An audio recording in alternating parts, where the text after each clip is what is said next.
Hello and welcome to TRAI, your English news bulletin. I'm Esther. These are the headlines. The Telecom Regulatory Authority of India, or TRAI, has initiated an app to help report mobile network quality in your area, anywhere in the country, directly to the Government of India.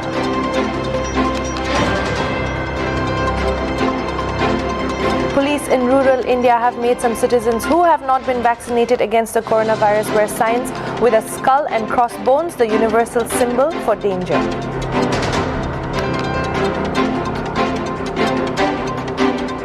Turkey has discovered a massive 20-ton gold reserve in the eastern province of Agri, a minister announced on Thursday.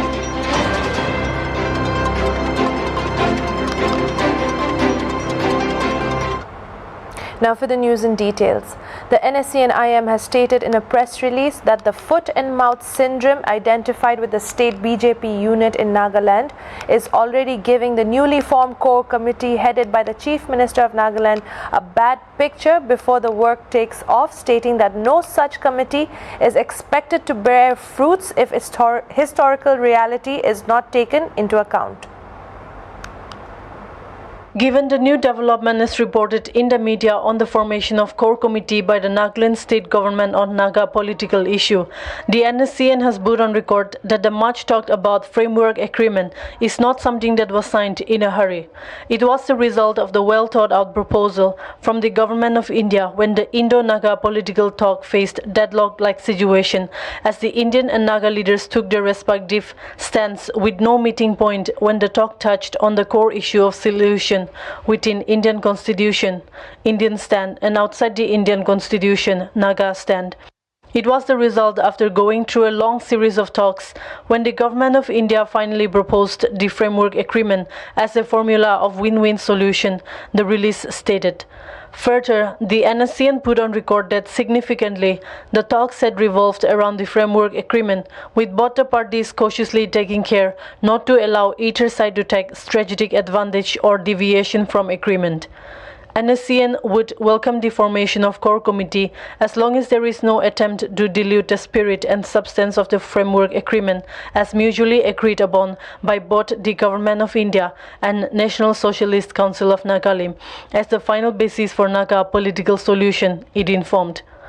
However, the release stated that the foot-in-mouth syndrome identified with the state BJP unit in Nagaland is already giving the core committee a bad picture before the work take off, and no such committee is expected to bear fruits if historical reality is not taken into account. If the BJP want to solve the Naga political issue within the Indian Constitution, it is high time the BJP make its stand very clear if it takes cognizance of the Naga national movement with reference to the declaration of the Naga independence on the 14th August 1947 and the Naga plebiscite on the 16th May 1951, it stated. Further, the group reiterated that the Indo-Naga political history is marked by bloody blunder for reason of not consulting the main stakeholders and pointed out that the core committee members should not overrate themselves or outdo its role at the cost of destroying the Naga political identity that NSCN has robustly protected throughout the 2 decades of talk with the government of India. The mistakes of history should not be repeated at the hands of core committee, it stated. Further, the group claimed that some Naga intellectuals, political and public leaders, while giving interview in front of TV cameras or during live debates in Zoom, went overboard by projecting Naga history incorrectly, adding confusion in the minds of the masses. In this regard, the group stated that they are compelled to caution them to exercise restraint lest Naga political history is distorted or cynically manipulated. After the Indian National Congress decided to stage a nationwide symbolic protest today against the rising fuel prices across the country, here in Nagaland the protest was scheduled to take place in Dimapur by the National Students Union of India and was cancelled. The Assistant Commissioner of Police K. Viketo Chishi informed Hornbilltv that NSUI did not take permission from the district administration to stage the protest, and overall, according to Disaster Management Act, protest during the pandemic is against the law. Police personnel were also present at the City Tower area where the protest was supposed to take place, but 3 to 4 persons turned up for the protest. Due to the rise of COVID-19 cases in Mitsapima subdivision of Dimapur, the Community Health Center Mitsapima recently opened a 20-bedded COVID care center for which the medical staff were diverted to which daily OPD services were affected. In this regard, it was informed that the 41 Assam Rifles came forward and rendered their help to provide daily OPD services to patients of Mitsapima at their unit hospital till the running of the COVID care hospital at the Community Health Center. Further, in a letter of appreciation on behalf of the CHC and medical staff, the senior medical officer thanked the 41 Assam Rifles and appreciated the assistance rendered to the locals of Mitsapima. With online classes being the principal factor in today's educational system amid the pandemic, many mobile phone users, especially students in Nagaland, are facing network issues on the daily. The good news is that the Telecom Regulatory Authority of India, or TRAI, has initiated an app to help report mobile network quality in your area directly to the Government of India. In order to demand better network quality, one can now download and install the MyCall app by TRAI and report to signal strength. Citizens of Nagaland can install the app, which will help users to directly report their mobile signal strength to the Government of India. Based on the mobile network data captured directly from the users, one can also analyze the data as a consolidated report to view the mobile network quality all over the state and push the central government as well as the telecom operators based on this data and evidence. A user of the MyCall app from Nagaland stated that it is extremely important, especially for students, unions and others, to mobilize this survey in all districts through WhatsApp groups, as the TRAI portal has no valuable data available for Nagaland to report or even assess quality of network in different areas across the state. Even if we try to raise issue with central government, authorities or even telecom operators, we don't have data or evidence to support our claim that the network is terrible. Unless users themselves report, this is the only way to reach out directly to TRAI, said the user. Moving further to more news. The program on pneumococcal conjugate vaccine to Universal Immunization Program was launched today at District Hospital Longling by Dr. Upang Jungla, Chief Medical Officer Longling. In the keynote address, Dr. Imna Merenpom, DPO, District Hospital Longling, told the gathering about the benefits of taking vaccination at the right time. He said that the private hospitals had been using the pneumococcal conjugate vaccine from before, but this was the first time that the government medical department was launching it. He therefore requested the people to get their children below the age of the group of 1 to get vaccinated in time to avoid further medical complications in the future. After learning that the existing X-ray machine at Hizilka Memorial District Hospital in Zunoboto was outdated and malfunctioning, the Yes Society donated a portable X-ray machine on June 11th. On behalf of Yes Society, Agricultural Production Commissioner Y. Keketo Sema stated in a letter to the medical superintendent of the hospital that besides other equipments, an X-ray machine is one of the basic requirements for understanding the gravity of coronavirus-induced infections. The portable X-ray machine will act as a stopgap arrangement to be used for bed-to-bed and place-to-place diagnosis. Further, it is also informed that the X-ray machine will also be accompanied by an expert technician for installation and other logistic guidance. The portable X-ray machine was received by the Deputy Commissioner, Zunoboto, along with other elders of the district. In keeping with Assam, Meghalaya and other states of the northeast region, Tripura Thursday extended Corona curfew in 6 urban local bodies of the state while relaxing restrictions in 14 other urban bodies and withdrawing curfew restrictions in rural areas. Corona curfew, which was first imposed on May 16 at Akardala municipality, is currently in force in all urban bodies along with the night curfew in villages till tomorrow morning. The decision to relax restrictions across the state sans 6 urban bodies was taken by the state cabinet based on weekly reports of the health department, which showed these urban bodies have a positivity rate above 5%. Cabinet spokesperson and Law Minister Ratan Lal Nath said Thursday evening, announcing a set of relaxation relaxations in prohibitory measures and extension of the curfew not set. Day and night curfew would continue to be enforced at 6 urban local bodies, including Agartala Municipal Corporation, Kumarkat Municipal Council, Tharmanakar Municipal Council, Belonia Municipal Councils, along with Ranir Bazar and Sonumura Nakar Panchayats from tomorrow till June 18. All day and night curfew restrictions were withdrawn in 16 other urban local bodies along with the rural areas of the state. Restriction on inter-district movement was rolled back as part of the decision as well, except for restricted areas. The restricted urban bodies would have trading concerns, with shops open from 6 a.m. till 2 p.m. during the extended curfew period. However, malls, gymnasiums, movie halls, barber shops, catering for political, educational, entertainment, religious, cultural or festival-related events, etc. would be closed as per the ongoing curfew norms. According to latest reports, 5,400 active COVID patients are under treatment in Tripura.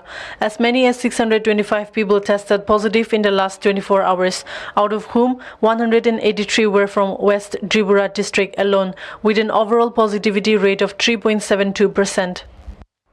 Police in rural India have made some citizens who have not been vaccinated against the coronavirus wear signs with a skull and crossbones, the universal symbol for danger, stoking anger as shots are in short supply.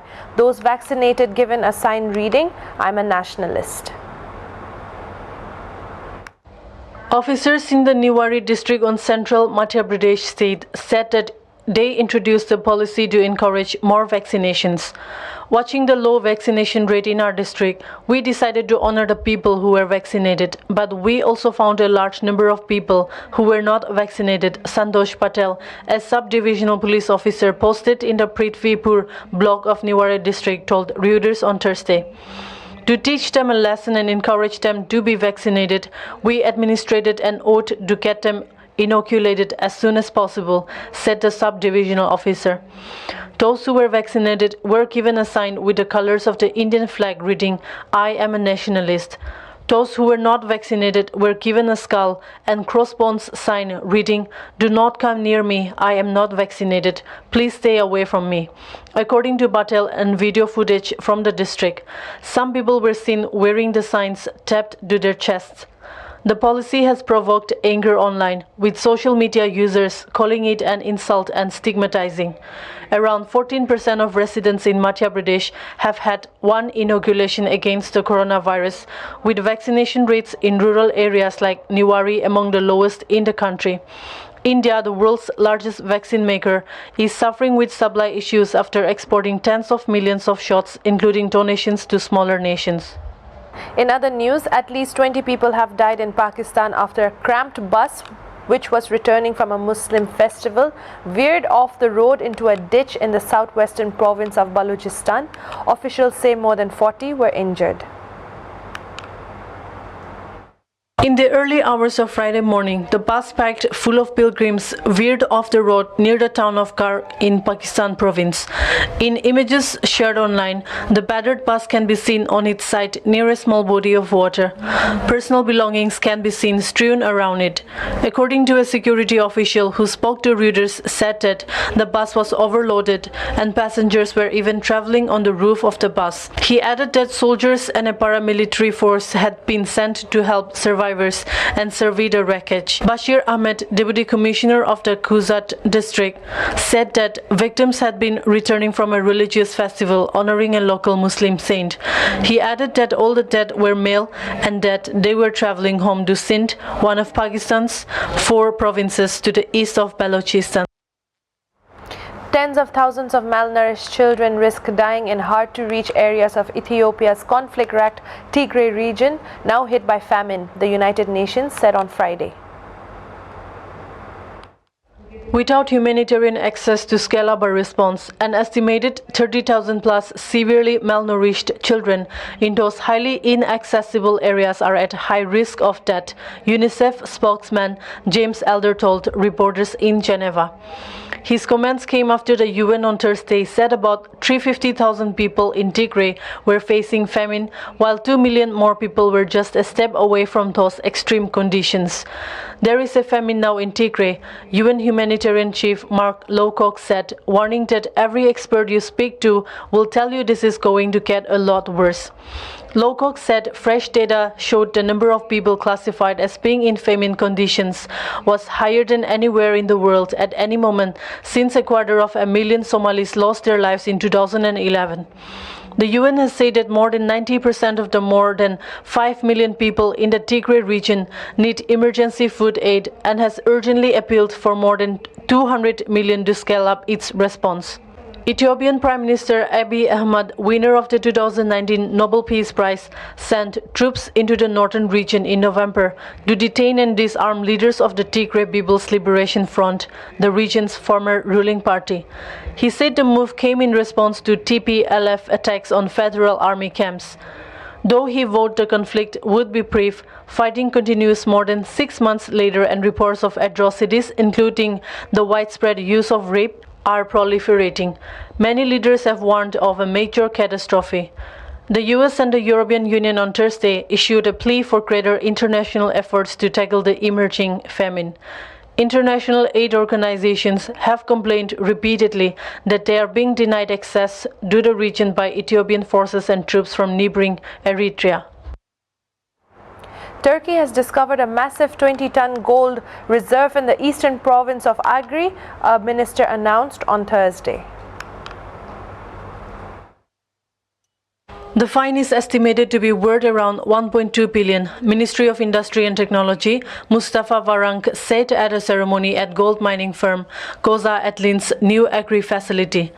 Turkey, which is in the early 2000s, was unable to produce even 1 gram of gold. Last year produced 42 tons of gold in 18 active mines despite the pandemic.